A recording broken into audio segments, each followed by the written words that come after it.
What's up, Mesa Falcons? It's me, it's CGB. Fun fact, I was actually going to miss posting a video today. I'm playing with fire, I know, but then an announcement did come out about collecting on Arena. That's very much in my wheelhouse. That's 100% something I care about.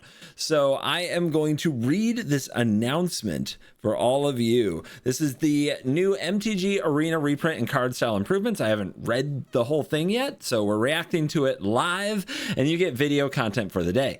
Hello, Internet. My name is Max, and I've been a feature designer for Arena since 2023. I'm here to talk about some really cool changes to how our game handles reprints and styles. It's kind of amazing that being a designer since 2023 is actually a really short time in the history of Arena, but this is who is bringing us the info. So let's see what kind of cool changes we have. Arena has always been a complicated relationship with reprints. Yeah. I don't mean that figuratively. Tracking of players' inventories, reprints across multiple sets, and card styles creates an interconnected web of systems that were built for a very different world than the one we live in now. Interesting. I wonder what world it was where they weren't worried about as many reprints, because it sure seems like reprints were headed that way for a long time. The ways we've approached how players collect cards has changed over the years to accommodate these paradigm shifts. I'm not even going to go much further. Dude, just like... let us collect the card once, let us open it in a booster pack once, and then buy the different styles if we want them.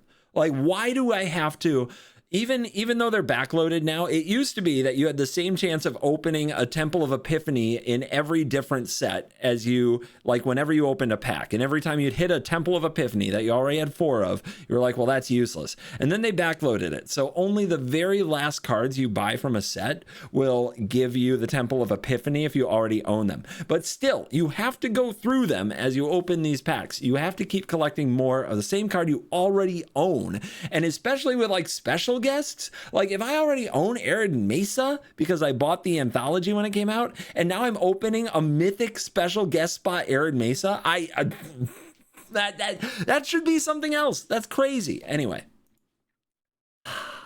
All right. I'm not even reacting yet. I'm like, let's see what's going on. In an ideal world, players shouldn't have to consciously think about any of this. Players should be free to open packs, craft cards, and purchase card styles without worrying about doing things the right way.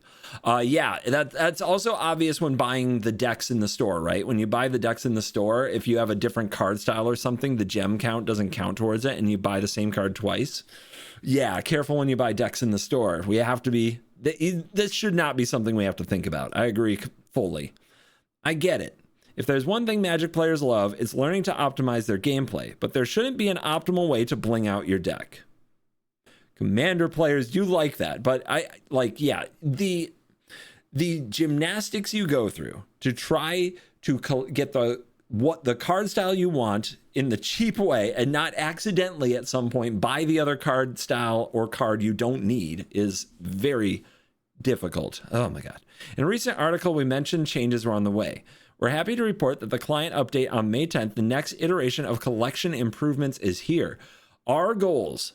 We had 3 major goals with our new suite of improvements. Player-friendly reprints. We should improve the experience of collecting cards, starting with how we handle reprints. I really need the details here. Intuitive customization. Reprints and card styles should be easy to understand and collect. Sure. Worry-free collecting. Players should spend less time worrying about optimizing their collection so they can spend more time deciding which treatments look the coolest. I'm curious. I need that fleshed out a little more to know what they're talking about. Post your thoughts in the comments, and remember to like and subscribe, guys. It does help with videos like this as a last-minute scramble for content on a day like today. What does this all mean? Allow me to break down the benefits step by step. The reprint collection improvements. Arid Mesa, look at this beautiful borderless foil treatment thing that comes in collector boosters and play boosters and bundles and pre-release packs. Now you can open these on Arena. And like I said, it's a mythic. So if you use a mythic spot on an Arid Mesa, but you already owned an Arid Mesa and you don't need one, well, that feels bad. We've adjusted how reprints are handled to make it easier to fill out your collection. Previously, to use a playset of a specific printing in your deck, you need to open or craft 4 copies of the exact printing, of the card. How many of you, when adding cards to your deck, realize that you don't have all the printings from the same set, right? Oh my goodness. And now you have to split your arts. That's great. Love that. That's fun.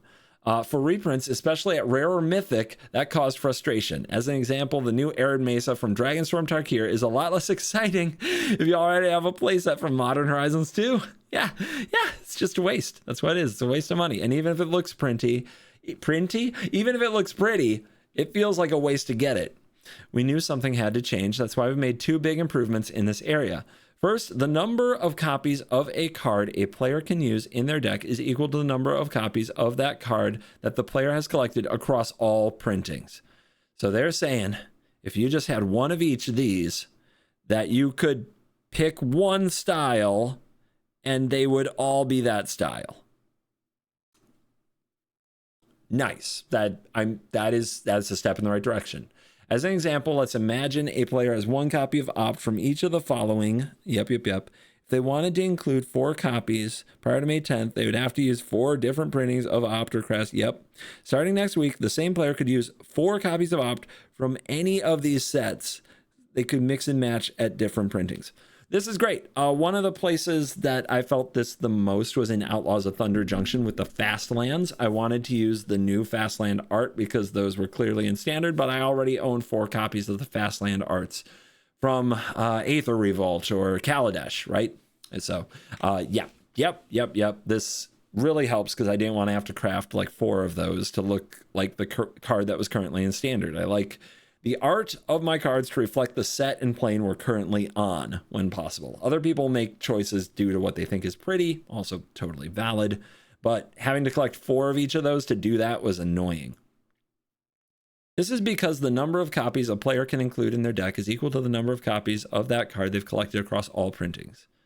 Second, once a player has collected 4 copies of a card, they only need to collect a single copy of any new printing to be able to use 4 copies of that printing in their decks. Going back to our Opt example, if we were to reprint an Opt in the future, any player that already had 4 copies of Opt would only need to craft or open 1 Opt from the future set. Once they do, the game will treat it as if you have 4 copies of the new printing. Okay, does that mean I still have to open 3 more Opts before I start getting vault progress or gems? I wonder. And don't worry, Arena is aware of how many copies of a card are useful to you and will prevent you from crafting more than you need. That's nice. TLDR, you won't be required to collect as many reprints to fill out your collection. Okay. Faster duplicate protection and set completion. Let's fucking go. Oh my God. With these changes, it's faster to collect a playset of reprinted cards. As such, duplicate protection and vault progress will kick in sooner. Yes. Duplicate protection still exists, so reprints of rare and mythic cards that you've already collected will still be deferred until you've collected all the other eligible cards of that rarity. Yes. The difference is that now that you've opened a single copy of each reprinted card instead of 4.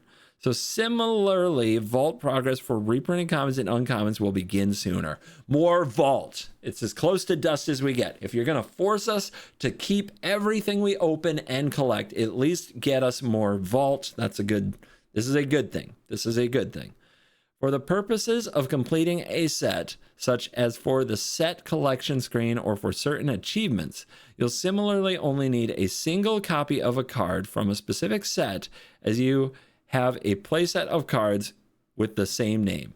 This is so much better because it followed paper, and in paper, of course, if you want a playset of Ops with new art, you have to get that playset of Ops in paper. And this is what Arena used to do. Breaking away from that to understand that we just don't have a use for 4 more copies of a card ever, since we only need like to put them in decks once and we have to keep them forever. Yes, this makes sense. This is good.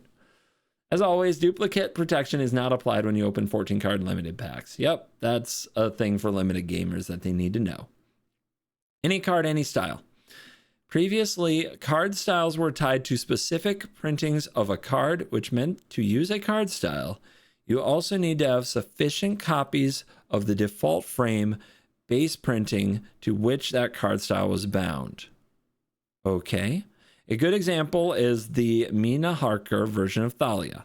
This card style was bound to the Crimson Vow printing. If you wanted all 4 copies of Thalia to use that style, the Dracula treatment, you need 4 copies of the default frame card from Crimson Vow.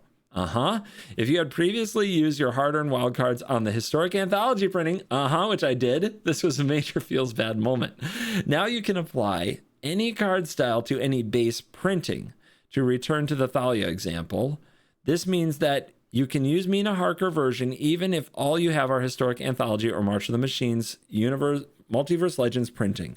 But you still have to buy the card style, I'm guessing, unless you like win it or it's given to you in Mastery Pass or something like that. But the idea that you can turn these Thalias into this style is a big win for people who didn't want to have to go through and collect a card they already had. What a pain in the neck. Fun fact, internally we refer to this as the Thalia Problem. Indeed. You can even mix and match different printings, so long as the total number of copies you've collected across all printings meets or exceeds the number you want to use in your deck. Okay, so I could have different Thalias in my deck. That's fun. I wonder what that looks like for selecting what's in the deck. You probably click 1, click 2, click 3, click 4. Craft using lowest arena rarity. All the cards with the same name will now require the same wild card to craft, the wild card of the lowest rarity that the card has ever released on MTG Arena. Oh my God. Yes. Oh yes. I wonder which card was the biggest problem for this. But yeah, like a mythic Arid Mesa, right? Instead of a rare Arid Mesa. It just has a good example. Or yeah, here, Goreclaw. Originally printed in 2019 as a rare, it was reprinted at an uncommon in Pioneer Masters, and with next week's update, whenever you are crafting a Goreclaw, you will use an uncommon, even if it's the rare printing. Thank God. Thank God. The way it felt so stupid when, like, even I know a lot of the printings. I know so many cards, and I have trouble keeping up with all of them. Most people just can't do it. It felt so stupid to spend a wild card at, say, a rare level, and then find out later that I could have spent it on an uncommon printing. Just so stupid when that happens. So thank God. Oh my goodness. This applies to any card reprinted at a lower rarity. If a card is ever released at a lower rarity in the future Magic Arena release, each of its printings will then require a lower rarity wildcard to craft. Better pre-constructed deck discounts. Yes, I talked about this earlier. Pre-constructed decks in the store were only discounted if they contain the exact same printings as the ones in your collection. That is why the only right way, if you weren't a brand new player with a brand new account, to buy the decks in the store was to actually go download the list from another site or some other source or a content creator like me, load it into your client, then go over the list, check your wildcard count, and check what it was asking you to craft. Otherwise, you might literally burn gems on something you didn't need. What a horrible system that is. I'm glad they did something about it. Good God. The discounts for pre-constructed decks were based on cards in your collection with the same name as cards in the deck. They will now be based on the cards in your collection with the same name as the cards in your deck.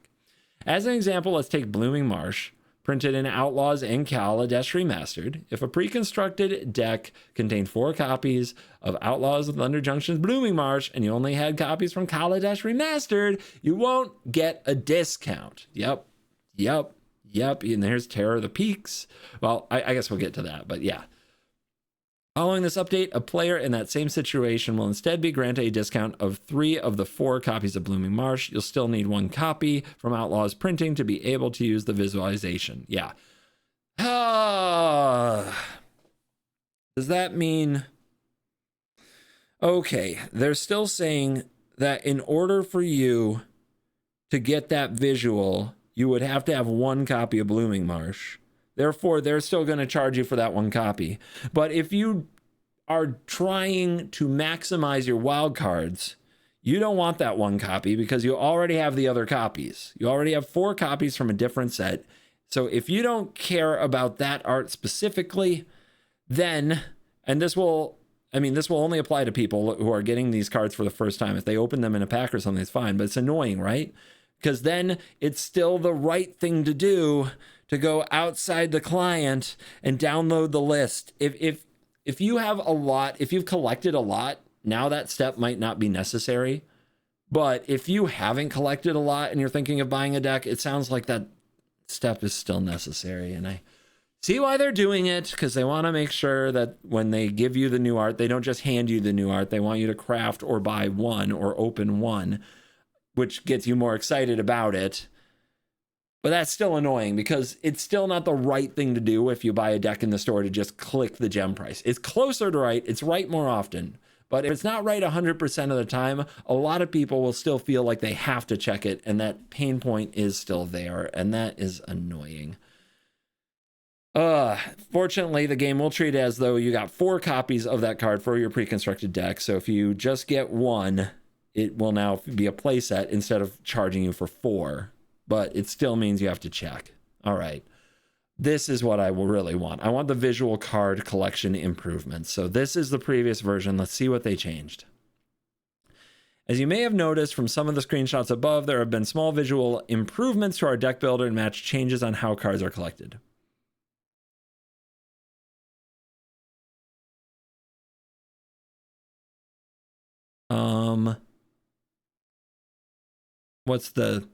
They're going to tell me what the difference is. But can I spot the difference?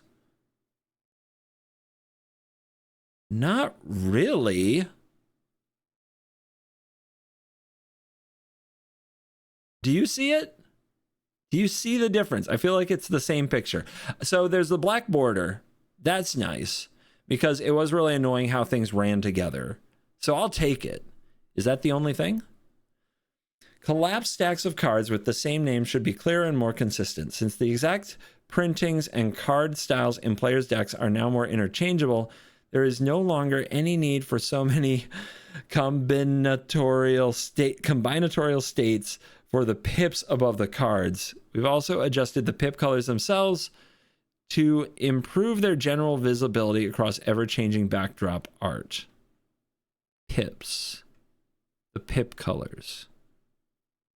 Are you seeing it? I guess they're talking about these, the little diamonds. Okay. Next, when the same card stack is expanded, the pips above each imprint style are now dynamic to better convey how many more copies of a card can be added to a deck. So right now it just shows that this Terror of the Peaks is this, but down here it shows that you can add up to 3 in the style. And because you own one of these, 2 of these adds up to 3. Whereas before, it's just kind of, you're going by your orange dots. Okay. Sure. That's fine. Printings and styles are still orange and blue, respectively, while anything a player has not collected will show no pips. Yep. Additionally, individual styles will display the exact number of copies being used in a deck. Yeah. Okay. Yeah. As always, we'll show appropriate warnings whenever purchase or crafted cards will grant new visual option, but not a game piece. Yep. Closing thoughts. We can't wait for the improvements to drop on May 10th. We hope you enjoy them. We look forward to the feedback and suggestions in the future. Be on the lookout for more technical breakdown from Ben Smith, one of our engineers, soon. I will look forward to that. This is all positives, except for it still hasn't fixed the problem that you shouldn't just buy. Let me see if I can pull it up here, actually. If I go to the store right now, don't worry about this. This is just a little, you'll see, this is just a little project. But if I go to the store right now and go to a deck that I want to buy, where are you at? It was right there on the home page, wasn't it? Yeah, so we're looking at the foundation deck. The Baitor one is down to just 10 gems, but like if I want to buy this and it has a bunch of blooming marshes in it from Outlaws, and I haven't collected those, right now it's charging me extra gems. In the future, what will happen is it will reduce that cost for 3 of the 4, assuming 4 copies. Probably not. It's a Brawl deck, so that doesn't work. So Brawl is a bad example. For Brawl decks, it's probably very likely that you can just go ahead and buy these. But Actually, no, it still matters. If you have a blooming marsh from the Kaladesh expansion, and there's a blooming marsh in here from Outlaws, you are being charged for that blooming marsh if it's the first of those blooming marshes that you would collect, which it has to be because it's Brawl, it's Singleton. So the fact that you still have to pay for that means it is still optimal to go and download this deck list and upload it and see if it loads your blooming marsh for you and if that price is lower. And if your wildcard crafting is a better way to do it. And the fact that they haven't removed that hurdle, and I don't know if they will, is kind of a big like, ugh, because we're getting closer. Everything here was positive, but that is still a pretty big hurdle for them selling decks and specific collections of things in the store. And that's kind of a bummer, but guys, you know what? We went probably a few years there where it didn't seem like they were going to upload and fix any of the problems with the economy or arena for a while. And all of this is more vault progress, which is more wildcards. This is a move in the right direction. And, you know, we should applaud it where it is. So give me a thank you. Give me thank you, Arena team, in the comments if you appreciate getting a few more gems. I hope they fix the other things, and I'm glad that these improvements occurred. Also, let me know in the comments what you think they need to fix next. I don't think we'll ever get dust. I want dust. I very much want dust. But what are the other improvements that you want on Arena right now that they need to fix? And I look forward to reading those. Thank you for watching this video. As always, I'll see you in the next one. You're cool.